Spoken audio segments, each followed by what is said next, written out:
আজ আমি আপনাদের জন্য নিয়ে এসেছি নিরামিষ এঁচোড় দই মশলার রেসিপি। এই রেসিপিটা অনায়াসেই ঠাকুরের ভোগেও নিবেদন করতে পারেন। আশা করছি সকলেরই রেসিপিটা ভালো লাগবে।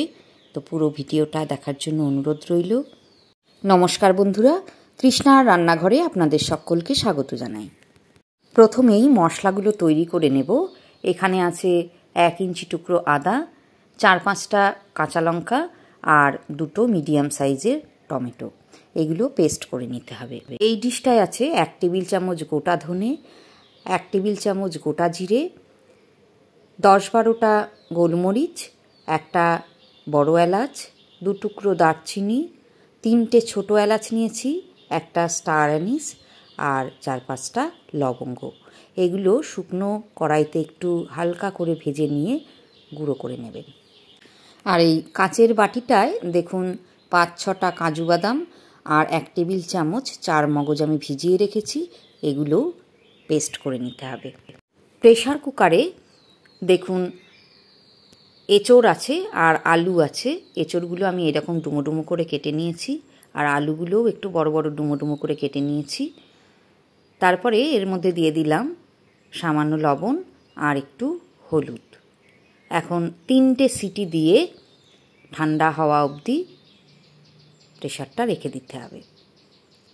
প্রেশার নিচের থেকে ঠান্ডা হলে খুলেছি আর এঁচোড় আর আলুটাকে বের করে নিয়েছি। দেখুন, এবারে একটা কড়াই বসিয়ে দিয়েছি। প্রথমে আমি আলুগুলো ভেজে নেব। সর্ষের তেল দিয়েই রান্নাটা করছি। তো দিয়ে দিলাম আলুগুলো বেশ লাল হওয়া অবধি ভেজে নিতে হবে। ওভেনের আঁচ লো টু মিডিয়ামে রেখে রান্না করুন। দিয়ে দিলাম সামান্য হলুদ গুঁড়ো। উল্টে পাল্টে হালকা হাতে আলুগুলো ভেজে নিন। এই রকম লাল হওয়া অবধি আলুগুলো ভেজে নিতে হবে। এরপর নামিয়ে নিন। ওই তেলেই দিয়ে দিলাম সামান্য একটু হলুদ গুঁড়ো আর এর মধ্যে দিয়ে দিলাম সেদ্ধ করে রাখা এঁচোড়। এবার এঁচোড়ের টুকরোগুলো ভালো করে ভাজা করে নিন। এঁচোড়ের টুকরোগুলো যখন এই রকম লাল হয়ে যাবে সেই সময়ে নামিয়ে ফেলুন। কড়াইতে আমি আরও খানিকটা সর্ষের তেল দিয়ে দিয়েছি আর এর মধ্যে দিয়ে দিলাম 1 টেবিল চামচ গোটা জিরে, 2টো গোটা শুকনো লঙ্কা আর একটা তেজপাতা। গোটা জিরে ফুটতে শুরু করেছে। যখন সুগন্ধ বেরোবে তখন দিয়ে দেব বেটে রাখা টমেটো, আদা আর কাঁচা লঙ্কার পেস্ট। এবারে খুব ভালো করে কষাতে হবে। নাড়াচাড়া করে টমেটোর গন্ধ যতক্ষণ না চলে না যায় ততক্ষণ পর্যন্ত কষিয়ে নিতে থাকুন। যখন দেখবেন টমেটোর গন্ধটা চলে গেছে সেই সময়ে দিয়ে দিতে হবে বেটে নেওয়া কাজু আর চারমগজ বাটা। তো দিয়ে দিলাম। এবারে এগুলো একটু কষিয়ে নেব। আঁচটা এই সময় কমানোই থাকবে। ভালো করে নাড়াচাড়া করে কষাতে থাকুন। দিয়ে দিলাম পরিমাণ মতো হলুদ গুঁড়ো আর স্বাদ মতো লবণ। এবারে আরও 30 সেকেন্ড মতন আমি কষিয়ে নিচ্ছি। লবণের পরিমাণটা একটু বুঝে দেবেন, কেননা এঁচোড় আর আলু সেদ্ধ করার সময়েও লবণ দেওয়া হয়েছিল। তো এবারে আমি দিয়ে দিচ্ছি 1 টেবিল চামচ কাশ্মীরি লাল লঙ্কা গুঁড়ো। এটা খুব সুন্দর একটা কালার এনে দেবে। আবারও আমি নাড়াচাড়া করে কষিয়ে নিচ্ছি। যত বেশি কষানো হবে আর ভালোভাবে কষানো হবে রান্নাটাও তত সুস্বাদু হবে। এখন দিয়ে দিচ্ছি ফ্যাটানো 1 কাপ টক দই। টক দইটা দিয়ে আঁচ আরও কমিয়ে দিন। কমিয়ে দেওয়ার পরে অনবরত নাড়তে থাকুন যাতে দইটা ফেটে না যায়। তো আমি অনবরত নাড়ছি আর মশলার সাথে কষিয়ে নিতে হবে এইভাবে। 1 মিনিট মতন এইভাবে কষিয়ে নিন। কিছুক্ষণের মধ্যেই দেখবেন চারপাশে তেল ভাসতে শুরু করেছে। এই সময়ে দিয়ে দেব ভেজে রাখা আলু আর এঁচোড়ের টুকরো। আলু এঁচোড়ের টুকরোগুলো মশলার সাথে খুব ভালো করে এপিট ওপিট করে মিলিয়ে মিশিয়ে কষাতে থাকুন। দিয়ে দিলাম 1 চামচ ভর্তি চিনি। নিরামিষ রান্নায় চিনি দিলে রান্নার স্বাদ আরও বেড়ে যায়, তো একটু চিনি দেওয়ার চেষ্টা করবেন। এবারে ঢাকনা বন্ধ করে দিচ্ছি। রান্না হবে 5 থেকে 6 মিনিট। ফিরে এলাম, দেখুন এত সুন্দর কষানো হয়ে গেছে আর অত্যন্ত সুন্দর একটা সুগন্ধ বেরোচ্ছে। আরও একটু আমি নাড়াচাড়া করে দিচ্ছি।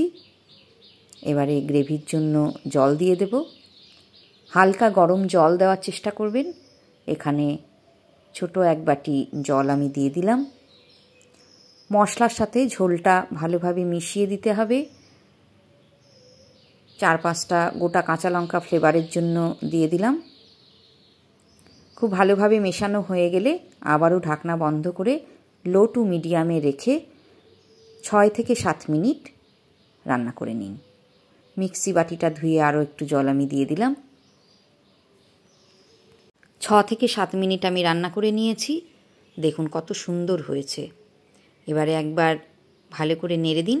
2 মিনিট মতো জাল করে নিয়ে দিয়ে দিচ্ছি ভেজে রাখা গুঁড়ো মশলা। এই গুঁড়ো মশলাটা দেওয়ার কারণেই অসম্ভব রকমের স্বাদ হয় খেতে।